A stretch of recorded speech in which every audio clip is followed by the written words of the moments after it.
Now, when you get to the time of Jesus, imagine if you were the God of the universe who wanted to leverage the common expectations of ancient people groups when they're thinking about God. This is what Paul is talking about on Mars Hill in Acts chapter 17. You people are pretty religious, but I'm here to tell you who the real God is, because you've imagined certain things. He even quotes one of their poets. But these things are not actually true of God. It turns out that the ancient myths have about 15 commonalities that I've identified in the book. No one's got more than 10. No one myth has got more than 10 of these. No one myth I could find has less than 6.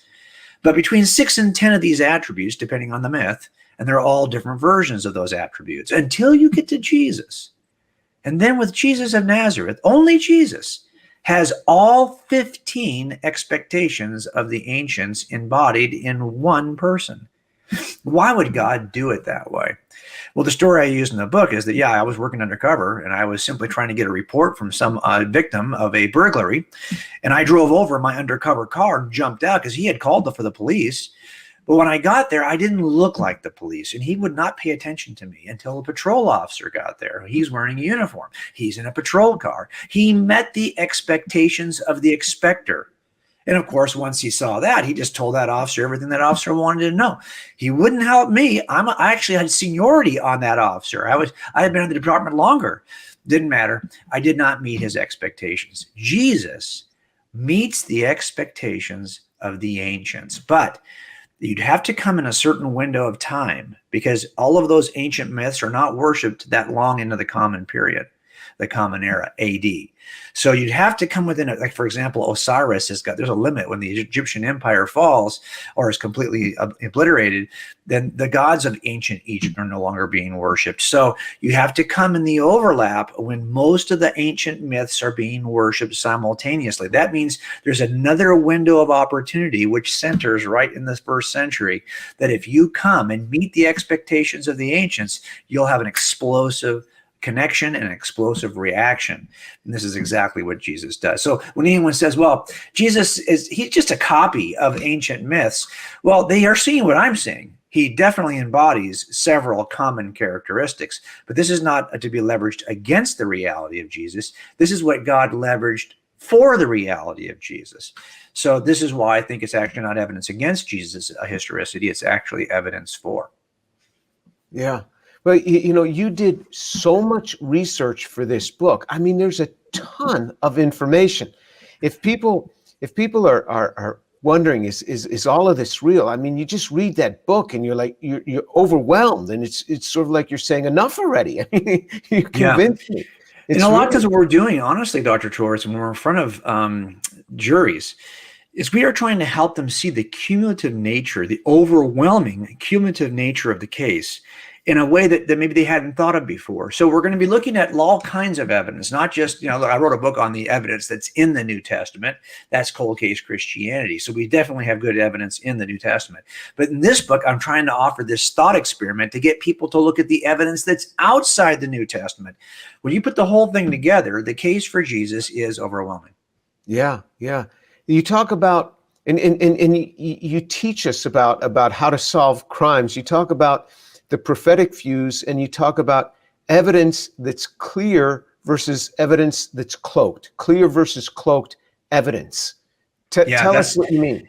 Well, so, I was never impressed with the prophecies that people would say, oh, there's over 300 prophecies of the Messiah that Jesus happens to meet. What are the odds that any one man in ancient history would ever match the 300 or so plus I was never impressed with that approach as a detective, especially as a guy. I was not a believer till I was 35. So when I first heard these kinds of claims, I was not a believer. So I would hear them and I would say, well, show me the verses. Show me these ancient prophecies. And as I read through the ancient prophecies in the Old Testament, a lot of them just seemed like, no, you're mistaking a couple of different forms of these are not clear. It's not like if you read this prophecy in real time, 5 centuries before Jesus, would you even think this prophet is even talking about the Messiah? Sometimes it seems like David's just talking about David.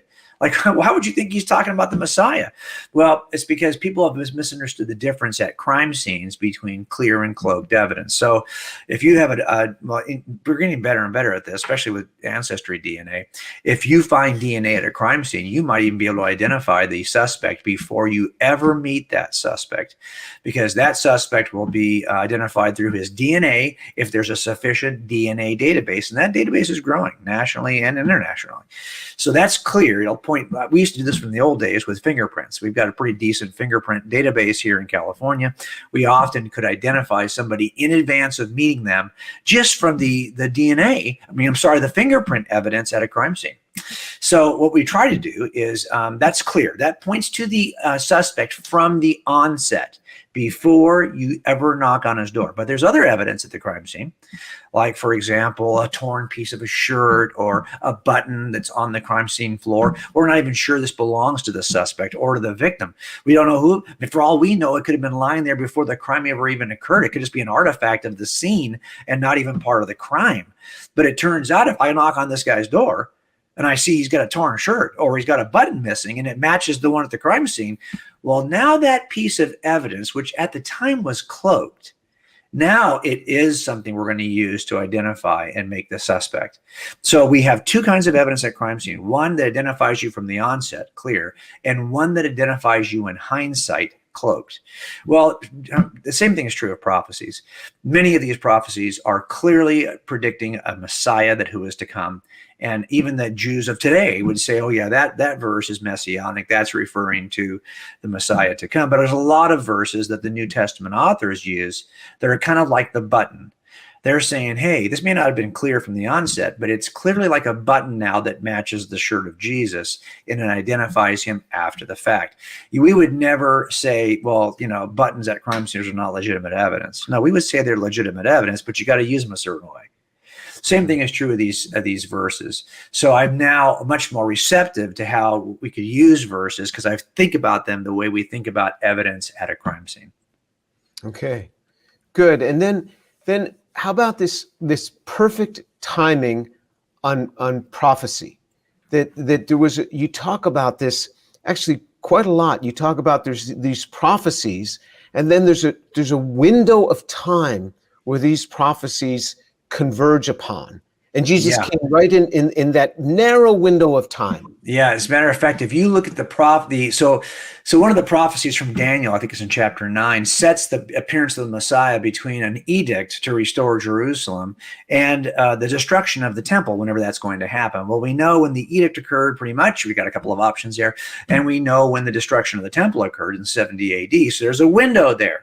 Again, another window of opportunity. Well, this is hard to describe. This is why I have over 400 illustrations in the book. The book, I hope, reads more like a graphic novel in the sense that I want people to go illustration to illustration. And when you see it, when you see the overlap, so a lot of what I'm describing is hard to visualize, but if you see the overlap of the cultural fuse where that Pax Romana is in place, the overlap of the spiritual fuse where all of those ancient myths are being worshipped simultaneously, the overlap of the prophecy fuse in which Daniel says he's going to come in that range of years, well, when you put them all together, you only have a smaller window in which all three of the fuses are now lined up. So I could exist in the perfect fuse for the culture, the perfect fuse spiritually, and the perfect fuse opening for prophecy.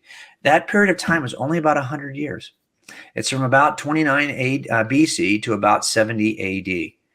There's the window in which the fullness of time could be realized. If Jesus shows up in that window, then the story of Jesus is going to have feet on the roads that the Romans have provided. All the people groups will be worshiping gods that they expect and sound similar to the real God who appears in history. And finally, the Messiah would come in the predicted time from Daniel. And sure enough, that's when Jesus arrives, right in the middle third of that 100-year period. So I think in the end, when I saw that, I go, wow. I mean, if you didn't know anything about Jesus of Nazareth personally, no data from the New Testament, you could certainly understand from just the fuse that something big is about to happen. And that's one of the things we're looking at the fuse and fallout of history.